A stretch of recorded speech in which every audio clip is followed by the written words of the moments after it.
Hello, everyone. Thank you very much for joining today. Hopefully you made or saw, Debbie and I just did a great quick Zoom on getting new business and some ideas there. So if you did see it, if not, go back and watch it. It's recorded. Watch it anytime. But today, my topic of my daily video is, are you always in a crisis? Are you always in a crisis?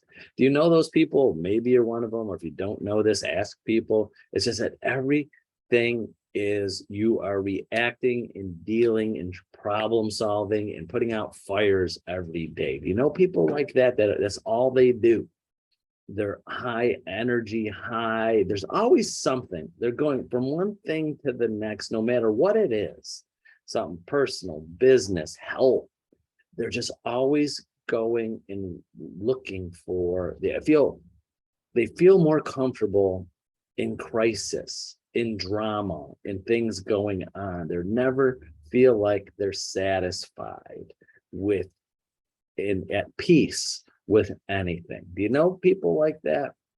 I definitely know agents like that, that no matter what is happening in their business, good or bad, there's always, well, generally good or bad, there's always something. They're always on the negative. Oh, this client, oh, this seller, oh, this buyer. Every time I talk to them, it's always something negative and a crisis, no matter how little it is. And it could be the smallest thing. It could be the smallest thing, like, oh my God, the buyer's agent hasn't texted me back all day, and the earnest money was supposed to be deposited today, and they did not send me proof. I'm like, maybe they're busy. Wait till tomorrow. Usually the people that are always in crisis feel like they have to be in crisis to feel comfortable. So I compare it to example, a lot of people in the military. I have such high respect for the people that have the dedication and the commitment and the self-sacrifice to go into the military. But also, this is not a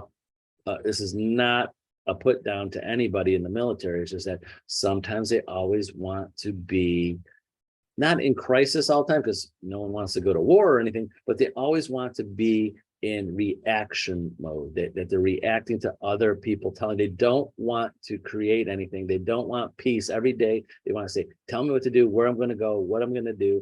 And then I've seen it over so many times. I have people that have gotten into real estate from the military, and I think that they have the discipline and the commitment. They're going to do great, and then they a lot of times they fail. Sometimes some of them miserably, because they don't know how to self-start. They don't know how to react and not react. It's always reacting to orders or specific instructions or duties.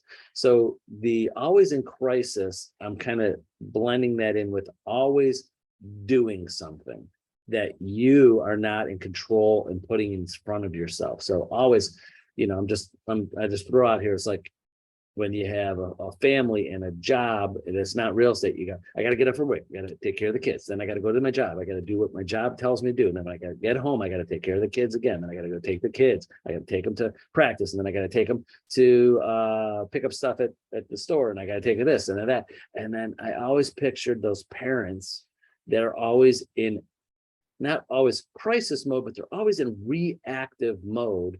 And they're never doing anything that is peaceful to them, like, this is what I want to do. They're always just reacting, and they're always in crisis, which I mean, they're always, in my opinion, it means there's always doing something, that something else or another thing or another person or another situation is brought to their attention. They got to fix it, or they got to do it, and they're living their whole life not by design. They're living their life by crisis of, got to fix this, got to do this, got to do that, and always got to doing things that other things have created.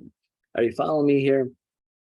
So what you need to do as a real estate agent to be successful in real estate, you've got to take control of that. You can't, if you're just doing things every day that other people, other things bring up to you, they're not going to be enough income generating activities for you to be successful in real estate. You got to take control of your schedule. You got to relax, and you got to say, this time, I'm in control of that. I'm the boss of my own business, and this is what I'm going to do every day, and this is what I'm going to do. And no one is in control of that except me. And that's what I say. I see it in agents all the time, especially the agents that get into this full time for the first time. They don't have a 9-to-5 job anymore. And then I could see it. I know it. I don't put them down for it. I just try to remind them, what did you do all day? Did you get up at 7 o'clock, 6 o'clock? Did you start working at 8 o'clock like it's a normal job? Did you work till 5? How many breaks did you take throughout the day? How many things? Up, got to do the laundry. Up, got to pick up the kids. Up, gotta.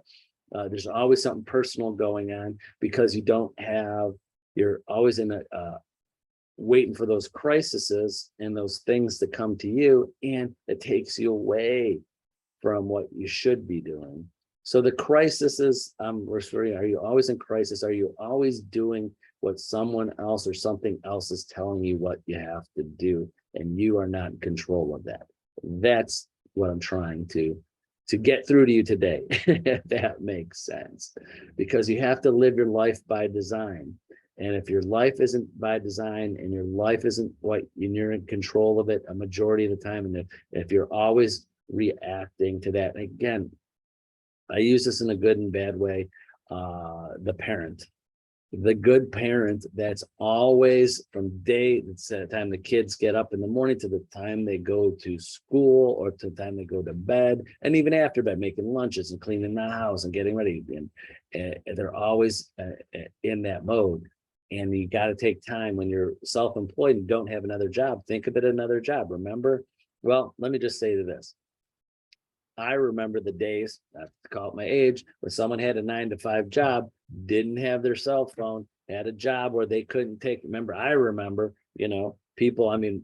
My father was, when he was at work, you couldn't call him because he's working. If you had to get a hold of dad between 9 and 5, you're not getting a hold of dad. You got to figure it out, or go, if mom was available. But in today's day and age in realtors, I see, because of this cell phone and being available all of the time, being connected to all of the time, that they're getting pulled away from their job, and in crisis, always handling things, because people, friends, relatives, groups, things that you volunteer, and like, oh, Tony, he works for himself. He picks up his phone all of the time. I could call him at 2:30 in the afternoon. No, I'm working. I'm in working mode. Don't call me at 2. Call me when I'm available. But that happens a lot with realtors. You just get pulled away, and you'll see it. And the only way, one of the great ideas you can is writing a journal of your time blocking your time, keeping track of it. What did you do all day? Add it all up. Did you work enough hours today, or were you pulled away in crisis or in busy by other things? So something to think about today. Thanks for watching. Have a great Thursday, and we'll see you tomorrow on Friday. Bye-bye.